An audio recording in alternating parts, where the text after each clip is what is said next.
하나님 말씀 나홈스 1장입니다.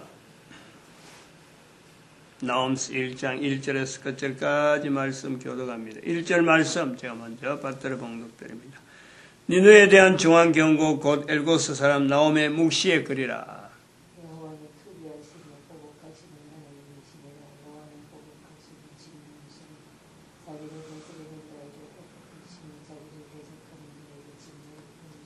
볼지어다 아름다운 소식을 보하고 화평을 전하는 자의 발이 산 위에 있도다.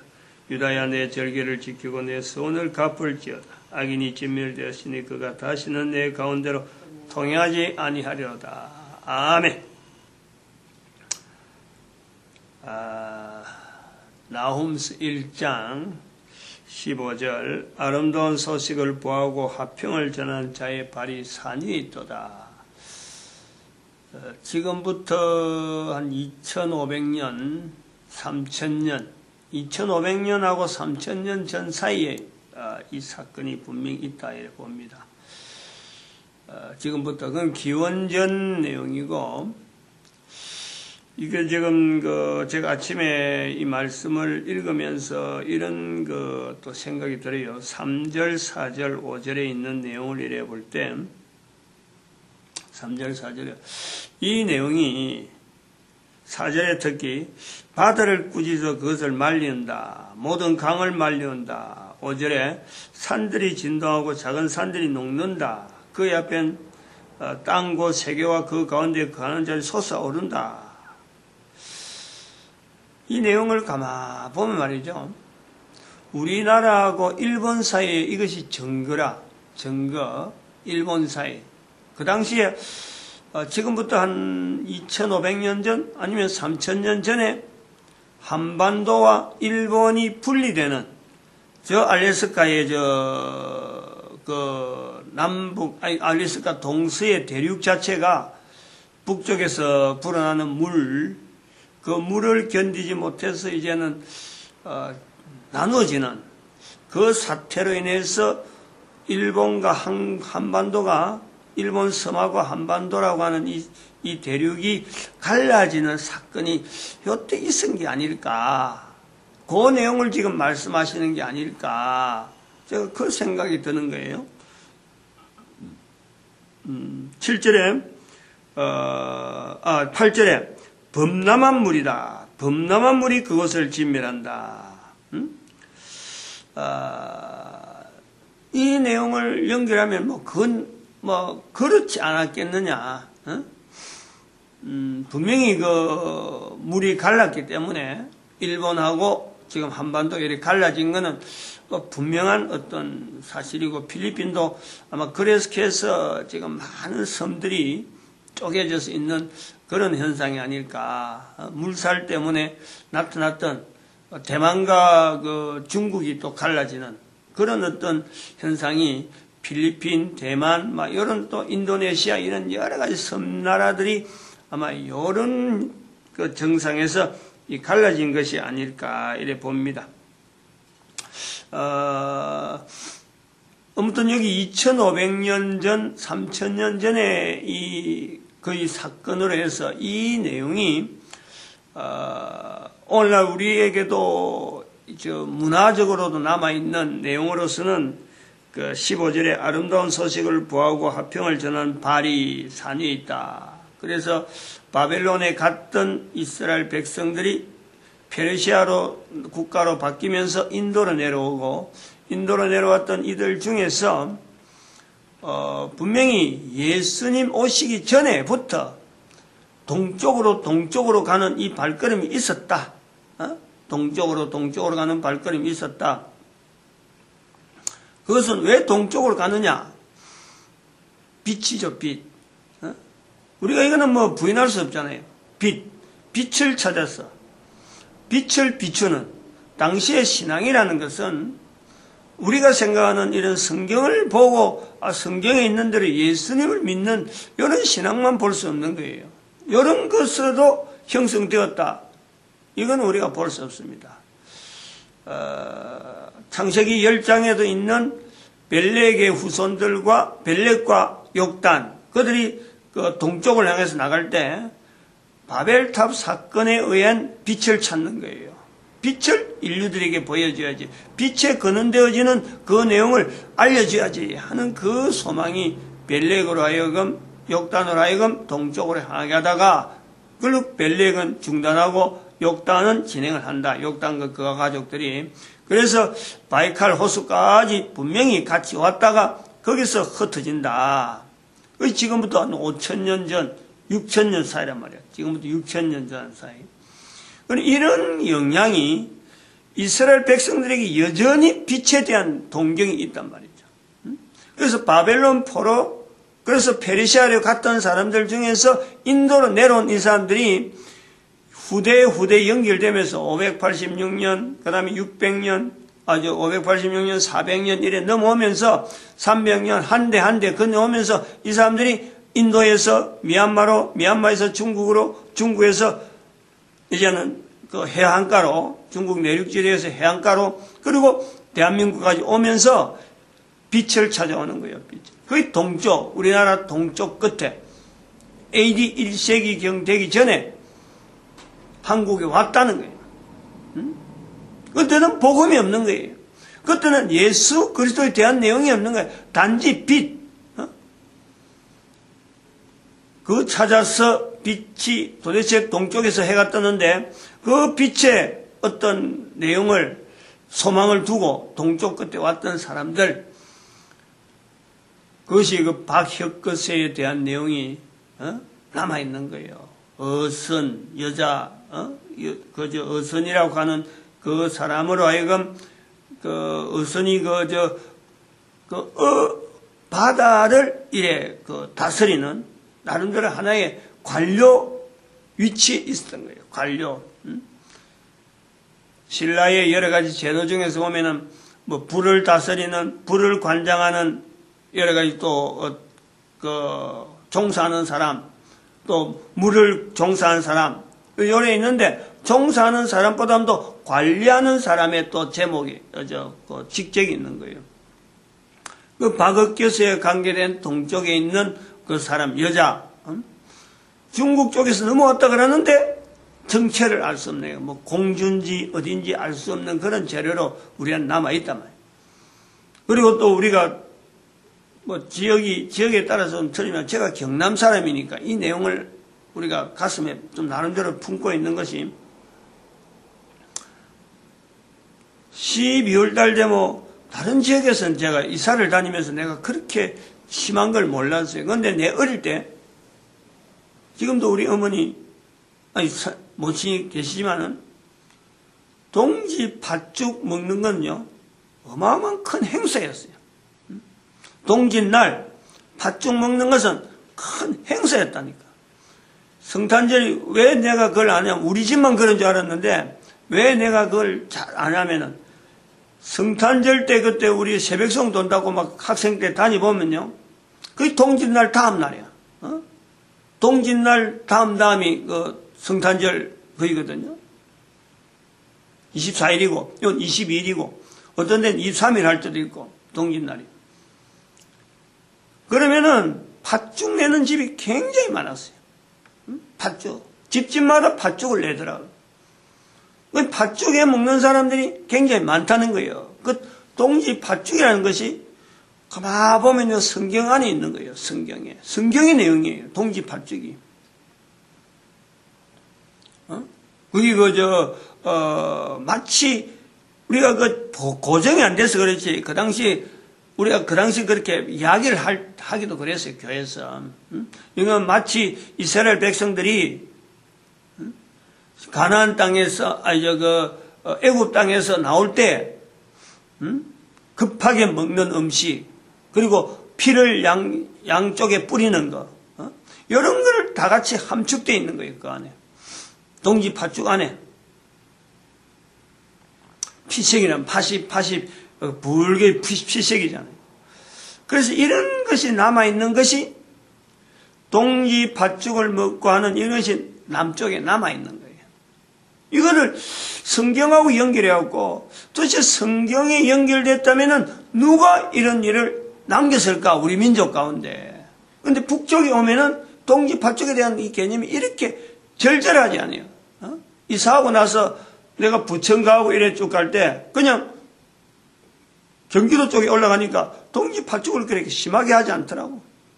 경상도 저 남해안 쪽은요, 남해안 쪽 지금도 낙동강 주변에 이쪽에 우리가 있을 그 김해 쪽 근처는요, 이 상당히 심해요. 지금도 오래된 사람들은 그렇다니까. 동지날 가면 그냥 보냈다 가면 와 그냥 보내노 이라는 거예요. 그리고 우리나라 남아있는 그 무궁화, 무궁화라 하는 그 말 자체가 무궁화라 하는 꽃이 우리에게 남아있다. 그것이 학명으로는 The Rose of Sharon이라니까. The Rose of Sharon.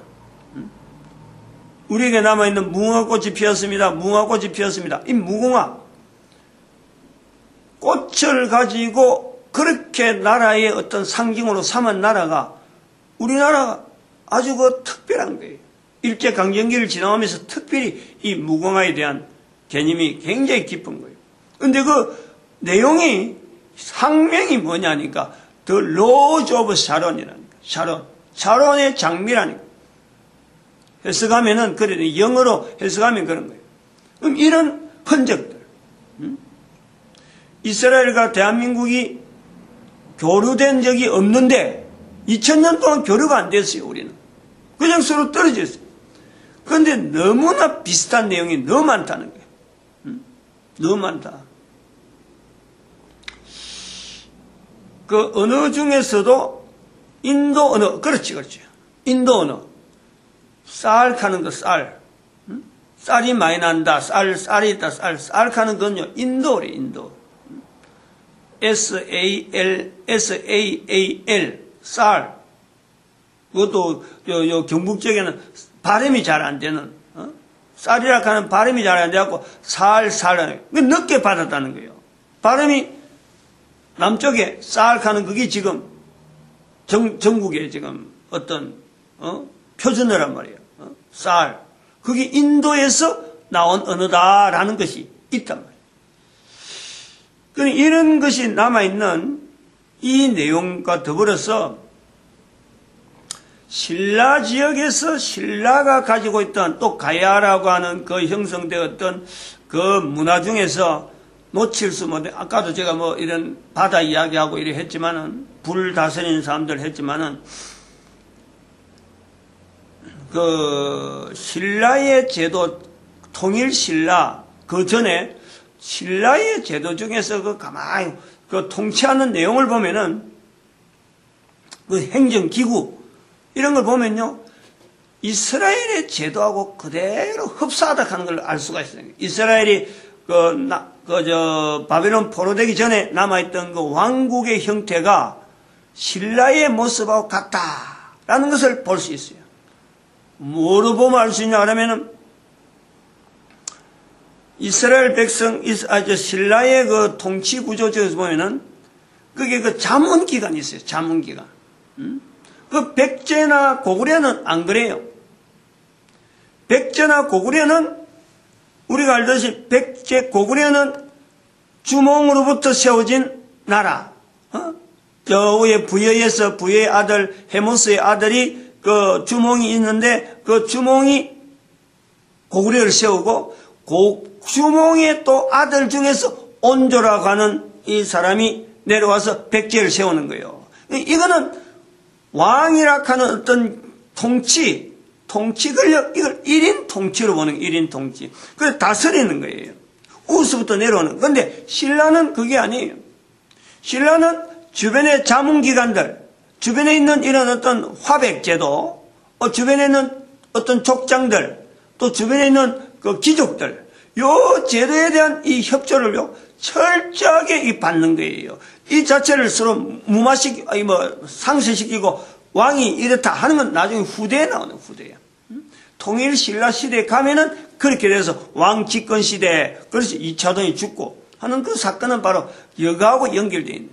근데 신라 초기라든지 가야는 그런 제도가 발달 안 돼 있는데, 신라 초기에 들어가면은, 통일 신라 되기 전에 그 내용에는 자기 주변에, 왕 주변에 누군가가 자문하는 그 조직이 있는 거예요.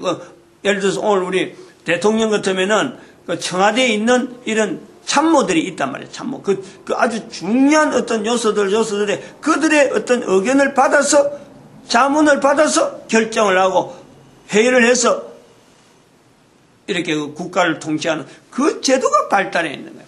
그런데 그 제도는 이스라엘 백성들이 가지고 있던 제도 중에서 그 왕, 제사장, 선지자 이 개념에서 보는 거예요. 그런데 왕은 지금 신라로 오면 왕이 되는데 신라로서 왕 통치가 되는데 제사장은 할 수 없는 거 아니에요. 제사장 계열은 이스라엘이 바빌론에서 포로되어 갔다가 페르시아 되면서 전부 다 자기 성전을 짓겠다고 다 돌아간 거거든. 다 돌아간 거예요. 그런데 왕 옆에 선지자는 있을 수 있단 말이야. 제사장 제도를 안 해도 제사 제도를 없더라도 선지자 제도는 할 수 있거든. 그러니까 바벨론에 포로 왔던 사람들 그리고 동경하던 이스라엘의 통치 자체를 보고 있던 그런 사람들이 대한민국에 와서 한반도에 와서 자기 나라의 통치 구조를 선지자를 통해서 왕 주변에서 도와주었던 보필이죠. 보필했던 사람들의 제도를 신라의 가야로부터 어느 정도 형성되어서 그 신라에서 그 제도화되어지는 그 하나의 신라의 문화 자체가 그런 문화가 형성되었지 않았느냐라는 것을 볼 수 있단 말이에요. 뭐 중국에서 왔겠어요? 인도에서 왔겠어요? 어디라도 없어요, 이거는. 유대인 통로라서 동서 지역을 이렇게 쭉 훑어봐도 이런 정치 제도를 남길 만한 신라 지역에 남아있을 만한 그 흔적이 중간에 없어요. 그 유대인들이 바벨론에 포로되어 오면서 남겨졌던 자기 나라의 어떤 통치 내용들을 수백 년이 지나가면서 남아 한국의 신라 지역에 그것을 형성되도록 여러 가지가 작용하지 않았느냐 하는 것을 우리가 본단 말이에요. 이런 내용들에 얘는 어떻게 해서 이 사람들이 여기 왔느냐, 어떻게 해서 대한민국까지 왔을까라는 구조는, 그 단어는, 그러한 것의 어떤 그 근거는 나홈스 1장 15절에서 찾을 수밖에 없어요.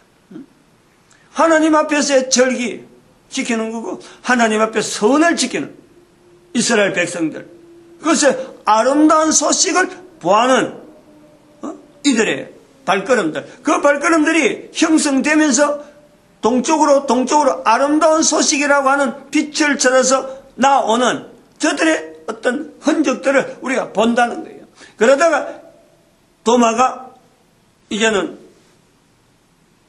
인도로 가가지고 인도에서 예수 그리스도 오셨다 이 소식에서 많은 사람들이 더 힘을 얻어서 더 고무되어서 많은 사람들의 이동이 그러한 것을 알리는 것이 힘있고 박진감이 있고 해서 알리면서 이제는 보주락하는 그 마을이 고을이 생기고 볼 수 있는 거예요. 그렇게 동쪽까지 형성되었던 그 조그마한 어떤 길들이 말로서 전해지던 이런 그 내용들이 이제는 막 사람들이 그걸로 많이 이동되어지는 그 내용을 볼 수 있어요.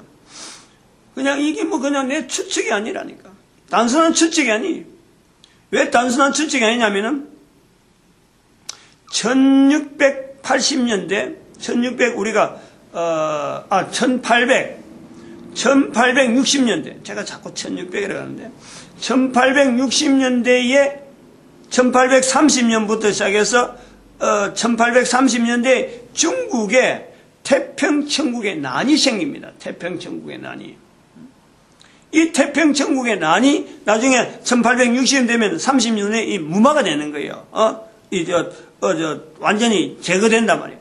근데 그때 1860년쯤 되면은 대한민국의 경주 지역에 있는 최재우라는 사람이 동학을 일으키는 동학의 교주라고 부르는 거예요. 교주. 이거를 무시하면 안 돼요. 이거를 그전에 AD 1세기에 있는 신라 지역에 있었던 유태인들의 유적하고 이걸 별도로 보면 안 된단 말이야. 왜 경주에게 최재우가 동학의 교주라는 거야. 그게 1860년대라는 거야. 그리고 우리나라 좀 있으면 1894년대에 버리면 그게 생기는 거예요. 동학난이 생기는 거예요. 동학이 뭐예요? 동학. 동쪽에서 생겼다는 거 아니야, 동쪽에. 그 동쪽은 뭘 겨냥하는 거예요? 서쪽을 겨냥하는 거예요, 벌써부터. 그 동학이 일어날 때 중국에는 기독교가, 소위 말하면 이제 서양에서 넘어오는 기독교가 이제는 어떤 영향을 미치는 거 아니에요. 거기에서 반응이 일어나는 것이 동학난에, 우리나라 동학난에 앞서는 태평천국의 난이 일어나는 그 지역, 반응을 일으키는 거예요. 그 지역이 어떠냐? 바로 유태인의 통로라고 할 수 있는 그 지역에서 일어난다 이 말이에요. 태평천국의 난이 북쪽이 아니고 바로 보주라고 하는 그 지역, 그로부터 상해로 이어지는 이 지역에서 태평천국의 난이 일어난단 말이에요. 정확하게 중국 문헌을 안 봐서 그랬는데 지역은 그런 거예요. 지역은. 그럼 이게 뭘 이야기하는 거예요 지금? 분명한 하나님의 섭리 가운데 대한민국까지 이어지는 유태인 통로 자체가 분명히 존재하고 신라 지역이라고 하는 그 지역에서 남아있는 역사적인 흐름이 최재호씨로 하여금 그걸 붙잡고 있었던 거예요.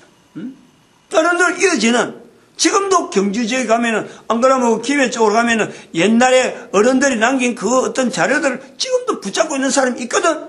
마찬가지 1860년대도 그러한 사람들 중에 한 사람이 최재호씨가 그걸 잡고 있다가 태평천국의 난을 이어받아서 어떤 유대인들이 오래전에 남겼던 하나님에 대한 그 인내천인 거예요.